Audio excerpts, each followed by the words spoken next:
Hello everyone, मैं हूं नैना और आप सभी का स्वागत है हमारी आज की क्लास में।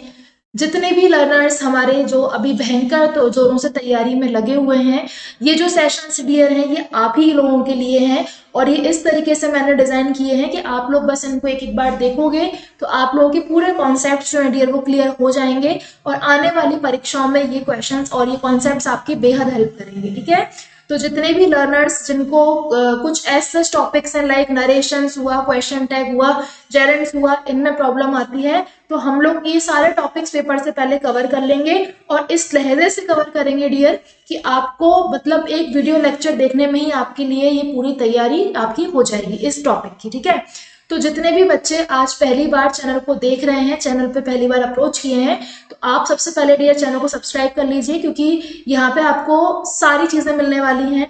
आपको यहाँ पे जो अपडेट्स हैं वो मिलेंगे, लेक्चर्स मिलेंगे और साथ ही साथ डियर हमने आप जितने भी हमारे टीईटी वाले और पटवारी वाले स्टूडेंट्स हैं, हमने उनके लिए कुछ टेस्ट सीरीज हैं एप्लीकेशन पे हमारी जो फ्री ऑफ कॉस्ट हमने वहां पर सेट की हुई है। तो डियर आप लोग जाइए और वहां पर अपने जो मॉक टेस्ट हैं उन्हें लगाइए। अगर आप फ्री मॉक टेस्ट लगाना चाहते हैं तो आप हमें स्क्रीन पे दिए हुए इस नंबर पर व्हाट्सएप कर देना, तो हम आपको इस नंबर पे लिंक शेयर कर देंगे। तो आप डायरेक्ट हमारे जो फ्री मॉक टेस्ट वाला सेशन है आप उस पर पहुंच जाओगे और इससे डियर आपको ये पता चलेगा कि जो आप तैयारी कर रहे हो तो आप कितने क्वेश्चंस अटेम्प्ट कर पा रहे हो, कितने नहीं कर पा रहे हो। इंटरफेस बिल्कुल मेन एग्जाम की तरह रहेगा उसका। तो मेक श्योर डियर कि आप हमें व्हाट्सएप पे मैसेज डाल दीजिए कि आपको फ्री मॉक टेस्ट लगाना है। हम आपको एप्लीकेशन की लिंक देंगे और आप उसे डाउनलोड करके फ्री टेस्ट लगाइए और अपनी तैयारी को बेहतर से बेहतरीन बनाइए। ठीक है, तो चलो माय डियर लर्नर्स स्टार्ट करते हैं अपने आज के सेशन को। और आज जो हम पढ़ने वाले हैं डियर वो है क्वेश्चन टैग। ठीक है, आज मैं आपको क्वेश्चन टैग्स पढ़ाऊंगी। बहुत सारे बच्चे ऐसे हैं, बहुत सारे स्टूडेंट्स ऐसे हैं जो कुछ टॉपिक का नाम सुनते से उन्हें छोड़ देते हैं। तो question tag is one of them. Question tag क्या होता है डियर? पहली बात तो ये समझो कि क्वेश्चन और क्वेश्चन टैग में डिफरेंस क्या है। मतलब क्वेश्चन तो बचपन से सुनते आ रहे हैं, लेकिन क्वेश्चन टैग क्या होता है? तो डियर ये ध्यान रखो कि क्वेश्चन जो होता है, ठीक है, प्रश्न जो होता है वो पूरा सेंटेंस होता है। ठीक है, और इनका जो हम यूज करते हैं, जो हमारा सेंटेंस होता है वो बिल्कुल इंडिपेंडेंट होता है, वो किसी दूसरे पर निर्भर नहीं करता। तो क्वेश्चन का डेफिनेशन क्या हो गया? क्वेश्चन का डेफिनेशन हो गया डियर एक फुल्ली इंडिपेंडेंट सेंटेंस। ठीक है, एक पूरी तरीके से स्वतंत्र वाक्य। ठीक है, अब इसी के विपरीत अगर मैं क्वेश्चन टैग की बात करूं कि क्वेश्चन टैग क्या होता है, तो क्वेश्चन टैग जो होता है डियर वो स्वतंत्र नहीं होता, वो किसी दूसरे पर निर्भर करता है। यानी कि आप अगर क्वेश्चन टैग की बात करो तो क्वेश्चन एक कंप्लीट सेंटेंस रहता है, इंडिपेंडेंट रहता है, किसी पर निर्भर नहीं करता। अगर टैग की बात करो तो क्वेश्चन टैग जो होता है डियर वो इंडिपेंडेंट नहीं होता, वो दूसरे के ऊपर निर्भर करता है और किसी ना किसी सेंटेंस के बाद में जुड़ के, एंड में जुड़ के वो अपने आप को कंप्लीट करता है। ठीक है, तो क्वेश्चन टैग किस पे निर्भर करेगा डियर? क्वेश्चन पे करेगा, क्योंकि जैसा क्वेश्चन होगा उसी के अनुरूप हम एंड में उसमें टैग लगा देंगे। तो आइए डियर आज को मैं कुछ इसके छोटा सा फॉर्मेशन बताती हूँ। देखो डियर, क्वेश्चन टैग है दो तीन तरह के सेंटेंस होते हैं। एक होता है अफर्मेटिव, एक होता है नेगेटिव और एक होता है इंट्रोगेटिव। यानी कि एक आपके सकारात्मक होते हैं डियर सिंपल वाले, एक नकारात्मक वाक्य होते हैं नेगेटिव, और एक आपके प्रश्नवाचक होते हैं यानी कि इंट्रोगेटिव। तो प्रश्नवाचक तो हम ऑलरेडी पढ़ ही रहे हैं डियर, क्वेश्चन टैग। ठीक है, बचे कौन से दो? एक अफर्मेटिव और एक नेगेटिव। तो डियर आपका जो क्वेश्चन टैग है वो इन दोनों में से ही बनेगा, यानी कि अफर्मेटिव सेंटेंस दिया होगा या फिर कोई नेगेटिव सेंटेंस दिया होगा और उसी का आपको टैग लगाना है। ठीक है, यकीन मानिए बिल्कुल आंख से कर दोगे ऐसा क्वेश्चन है, आपको बिल्कुल दिमाग लगाने की जरूरत नहीं पड़ेगी। मैं ऐसे आपको ट्रिक्स बताने वाली हूँ। तो पहला जो मेरा डियर जो टाइप है वो मेरा मैं आपको बताने वाली हूँ अफर्मेटिव सेंटेंस के लिए। अगर आपको पेपर में कोई क्वेश्चन दिया जाए और वो क्वेश्चन अफर्मेटिव फॉर्म में हो, यानी कि वो एक सरल वाक्य हो, सकारात्मक वाक्य हो, तो आपको कुछ नहीं करना, आपको वो सेंटेंस पूरा का पूरा एज इट इज कॉपी करना है जो भी लिखा है, फिर आपको कॉमा लगाना है और कॉमा लगा के आपको हेल्पिंग वर्ब लगानी है। अब सेंटेंस अगर अफर्मेटिव है तो आपको नॉट लगाना है और एंड में सब्जेक्ट लगा के पीछे क्वेश्चन मार्क लगा देना है। ठीक है, मतलब सीधी सी बात है कि अगर सेंटेंस आपको पेपर में अफर्मेटिव दिया है तो उसका जो टैग बनेगा डियर वो नेगेटिव बनेगा, और अगर पेपर में आपको जो सेंटेंस है वो नेगेटिव दिया है तो उसका जो टैग है डियर वो सिंपल बनेगा। मतलब अगर अफर्मेटिव दोगे तो आपको नेगेटिव में आंसर देना पड़ेगा और नेगेटिव क्वेश्चन करोगे तो आपको अफर्मेटिव में आंसर देना पड़ेगा। पहली चीज तो यही याद कर लो, है ना। दूसरी चीज आपको क्या याद करनी है डियर कि हमेशा जो सेंटेंस है उसके बाद कॉमा आता है, फिर हेल्पिंग वर्ब आती है, ठीक है, और उसके बाद ही बच्चा कुचा जो भी आपका स्टफ है वो आता है। तो आपको डियर ये फॉर्मेट जो है इसका स्क्रीनशॉट ले लो और इसको याद रखो कि आपको इसी तरीके से जो क्वेश्चन टैग्स हैं उसके क्वेश्चंस को सॉल्व करना है, ठीक है। इतनी बात अच्छे से क्लियर हो गई? अगर हो गई है डियर तो हम आगे बढ़ते हैं, ठीक है। रिपीट करने की जरूरत अगर लगती है, कुछ भी चीजें समझ में नहीं आती हैं तो प्लीज कमेंट सेक्शन में कमेंट करके बताया करो मुझे।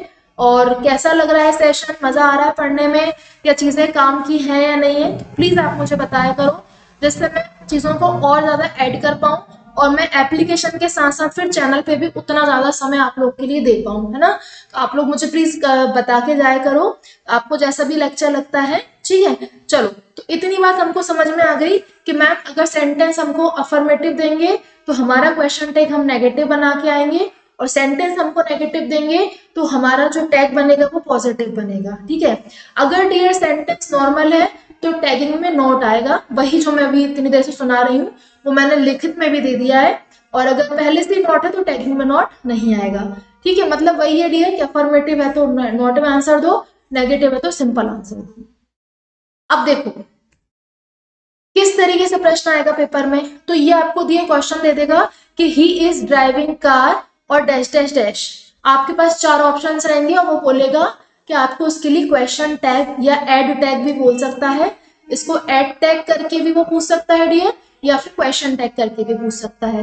तो चलो कोई दिक्कत नहीं है, हमने अभी सीखा है, पेपर में इतना ही मिलेगा आपको। सबसे पहले तो सेंटेंस का प्रकार देख लो डियर, सेंटेंस अफर्मेटिव है यानी कि सेंटेंस एक सरल वाक्य है, तो आपका जो जवाब होगा वो जवाब किस रूप में होगा डियर, नेगेटिव रूप में होगा, एक बात तो तय है, ठीक है। अब सबसे पहले मैम ने क्या बताया था आपको क्लास में, आपको ये याद रखना होगा एग्जामिनेशन हॉल में मैंने आपको क्या बताया था, सबसे पहले आपको हेल्पिंग वर्ब लगानी है। हेल्पिंग वर्ब का काम यहाँ पे कौन कर रहा है डियर, इज कर रहा है, बहुत अच्छी बात है। प्लस इसके बाद आपको क्या लगाना है, नॉट लगाना है। प्लस इसके बाद आपको क्या लगाना है, सब्जेक्ट लगाना है, ये रहा सब्जेक्ट। तो आपको इज नॉट ही लगाना है जिसको आप एब्रिविएशन करके इजंट ही करेंगे, ठीक है। तो इसका आंसर हो जाएगा ही इज ड्राइविंग कार, तो आपका टैग रहेगा इजंट ही, ठीक है। सिंपल है, सरल है, कुछ नहीं करना है डियर। अगर यही अगर नेगेटिव हो जाता कि भैया he is not driving a car, तो फिर आपका अगर नेगेटिव होता तो आप आंसर क्या में देते, पॉजिटिव वे में देते, तो आप इज लिख देते, इज के बाद आप सब्जेक्ट लिख देते, ये आपने अफर्मेटिव में आंसर दे दिया, इज ही, ठीक है। तो नेगेटिव प्रश्न आएगा तो पॉजिटिव आंसर देना, पॉजिटिव प्रश्न आएगा तो नेगेटिव आंसर देना, ठीक है। और इसमें हेल्पिंग वर्ब इज है, इज लिखी, प्लस नॉट लगाया, प्लस सब्जेक्ट लगाया, सब्जेक्ट ही है डियर, ठीक है। चलो एक और देखते हैं इसको हिंदी में कैसे बोलेंगे। जैसे कि अगर मान के चलो पेपर में इतना सा क्वेश्चन मिले कि you know Rohit, you know Rohit, और आपसे बोले कि इसमें टैग करो, इसको ऐड टैग करो, मतलब कि क्वेश्चन टैग लगाओ, तो you know Rohit dear, no verb की फर्स्ट फॉर्म है यानी प्रेजेंट सिंपल है, ठीक है। अब मैम ने आपको क्या बताया था कि अगर सेंटेंस अफर्मेटिव होगा तो आपका आंसर नेगेटिव होगा। अब जितने भी बच्चों ने टेंस पढ़ा है उन्हें पता है कि प्रेजेंट सिंपल टेंस में नेगेटिव बनाने के लिए हम डू नॉट और डज नॉट का प्रयोग करते थे, बोलो हाँ करते थे। अब अगर सब्जेक्ट आपका प्लूरल है तो आप डू लगाते थे, सब्जेक्ट आपका अगर सिंगुलर है तो आप डज लगाते थे। तो यहाँ पे पहली बात तो नेगेटिव फॉर्मेट में आंसर देना है क्योंकि आपका जो यू नो रोहित है वो अफर्मेटिव है, ठीक है। तो सबसे पहले क्या करोगे डियर, हेल्पिंग वर्ब लगाओगे, हेल्पिंग वर्ब कौन है, डू है, डू के बाद क्या लगाओगे, नॉट लगाओगे, सब्जेक्ट कौन है, यू है, तो डू नॉट यू को क्या लिखेंगे डियर अपन, डू नॉट को क्या लिखते हैं, डोंट, तो इसका ये बन जाएगा आपका डोंट यू, ठीक है। मैम हमें कैसे पता चलेगा कि डोंट लिखना है कि डिडंट लिखना है कि आरंट लिखना है डियर, अगली स्लाइड्स में मैंने जितने भी ये शब्द बनते हैं उनके एब्रीविएशंस लिख दिए हैं, आपको एज इट इज याद करना है कि इजंट कब लिखते हैं, आरंट कब लिखते हैं, डिडंट कब लिखते हैं, हैवंट कब लिखते हैं, शुडंट कब लिखते हैं, वो अगली स्लाइड्स में आएगा, ठीक है। और इनका जो साउंड आता है डियर वो आता है ना, ना का मतलब जैसे कि you know Rohit, don't you, तुम रोहित को जानते हो ना। मतलब ये जो आपने डोंट यू लिखा ना डियर, सिर्फ इसकी हिंदी होगी इतनी सी, ना। ठीक है, यू नो रोहित, तुम रोहित को जानते हो, और ये हो जाएगा ना। तुम मेरे साथ चल रहे हो ना, ठीक है। ठीक, तुम स्कूल गए थे ना, ठीक है। तुम मेरे पापा के बेस्ट फ्रेंड के बेटे हो ना, ठीक है। तुम भी पटवारी की तैयारी कर रहे हो ना, ठीक। हम लोग एक साथ ग्रुप स्टडी कर सकते हैं ना। तो ये जो ना ना ना आ रहा है डियर, यही टैग होता है। Okay, next, he went to school, ठीक है। ही वेंट टू स्कूल, भाई वर्ब की सेकंड फॉर्म में यानी पास्ट सिंपल है। पास्ट सिंपल है, पास्ट सिंपल में आपको डिड का प्रयोग करना होता था, ठीक है। तो सबसे पहले डियर सेंटेंस क्या है आपका, देखो अफर्मेटिव है, आंसर नेगेटिव देना पड़ेगा। तो सबसे पहले क्या लगाओगे आप, डिड लगाओगे, डिड के बाद नॉट लगाओगे, नॉट के बाद आप सब्जेक्ट लगाओगे। तो डिड नॉट ही को क्या लिखोगे dear, didn't he. Did not को क्या बोलते हैं, डिडंट, ठीक है। ऐसे नहीं लिख के आ सकते डिड नॉट, वो गलत हो जाता है। अपन को यही वाला फॉर्मेट फॉलो करना है, ठीक है। ही वेंट टू स्कूल, वह स्कूल गया था ना। वो कोचिंग गया था ना, कि आज भी नहीं गया मक्कार, अपन बोलते हैं ना ऐसे, अपन को भी सुना है मम्मी पापा बोलते थे भाई आज वो गया था कि नहीं। तो ये वही चीज है डियर, ठीक है। तुम सीता की बहन हो ना, तो यू आर सीता सिस्टर। तो डियर यहाँ पे आर लिखा है, आर लिखो। सेंटेंस का आंसर नेगेटिव रूप में देना पड़ेगा, तो नॉट लगाया, सब्जेक्ट यू है, तो ये बन गया आरंट यू। ओके, चलो इसका स्क्रीनशॉट ले लो जल्दी से, इस स्लाइड का स्क्रीनशॉट ले लो। इसमें मैंने लिख दिया है कि जो नॉट के साथ आप जो हेल्पिंग वर्ब लगाते हो तो उसका टैग क्या बनता है, जैसे कि can't, mayn't, mustn't, shouldn't, wouldn't, haven't, didn't, ये सब लिखा हुआ है। शांट, डजंट, एंट, सब लिखा हुआ है, ठीक है। तो आपको डू प्लस नॉट दिखेगा तो आप डोंट लिख के आना, इसको याद कर लेना। अब फटाफट क्लास को समराइज करती हूँ। ये 3 एग्जांपल्स, क्वेश्चन टैग खत्म। 3 एग्जांपल्स, टैग खत्म। पहला टाइप देख लो, सोनिया वॉज, पहला टाइप, एक सेकंड रुकिए, पहला टाइप है ये, सोनिया वॉज गोइंग। डियर इतना सा मिलेगा और आगे की पंचायत आपको बतानी है। पहली चीज, मैम सेंटेंस अफर्मेटिव है तो मैं आंसर नेगेटिव फॉर्म में दूंगी। वॉज लिख रहा है डियर, तो सबसे पहले वॉज लगाना, उसके बाद फिर नॉट लगाना। सोनिया लड़की है इसलिए शी लगाएंगे, ठीक है। अगर यहाँ पे सोनू लिखा होता तो ही लगाते, ठीक है। मोहित लिखा होता ही लगाते, मोनिका लिखा होता शी लगाते। तो अब ये ध्यान रखना कि अगर टैग में नाम लिखा आ रहा है किसी का भी, लड़का है, लड़की है, कोई भी नाम लिखा आ रहा है, तो अकॉर्डिंग टू कंडीशन हम ही या शी लगाएंगे। ऐसा नहीं वॉजंट सोनिया लिख दो, है ना, या वॉजंट मोहित लिख दो। तो डियर टाइप 1 में ये ध्यान रखो कि यहाँ पे अगर नाम लिखा है तो नाम किस जेंडर का है, उस जेंडर के अकॉर्डिंग यहाँ पे आपको सब्जेक्ट लगाना होगा। तो वाज प्लस नॉट होता है वॉजंट शी, ठीक है, पहला टाइप। दूसरा टाइप देखो dear, Sonu and Monu were going, ठीक है। नाम लिखे हैं सोनू और मोनू के, अच्छी बात है, बहुत बढ़िया बात है। अब यहाँ पे 2 लोग हो गए हैं, ठीक है, 2 लोग हो गए, तो आपको सबसे पहले तो क्या करना है, नेगेटिव रूप में बनाना पड़ेगा। सबसे पहले हेल्पिंग वर्ब चुरा लो, वर्ब, वर्ब के बाद लगाओ नॉट। अब सब्जेक्ट में क्या करोगे भाई, 2 हैं, अभी तो सोनिया थी तो आपने शी लगा दिया, मैम ने एग्जाम्पल मोहित का देके ही बता दिया, अब मैम ने सोनू, मोनू, टोनू इन सब का बताया ही नहीं है। तो डियर जब एक से ज्यादा सब्जेक्ट हो जाएंगे तो वो बहुवचन बन जाएगा, तो फिर ऐसी कंडीशन में आपको दे का यूज करना रहेगा। तो वर्ब प्लस नॉट हो जाएगा वंट और दे, ठीक है। तो जब 2 नाम आ जाए या 2 से ज्यादा नाम आ जाए तो भले वो लड़का हो, लड़की हो, कुछ भी हो, आपको फिर दे का यूज करना है। जैसे कि यहाँ पे अगर किसी का नाम आता है तो आपको नाम के अकॉर्डिंग जेंडर लिखना है, दिस इज अ टाइप 1।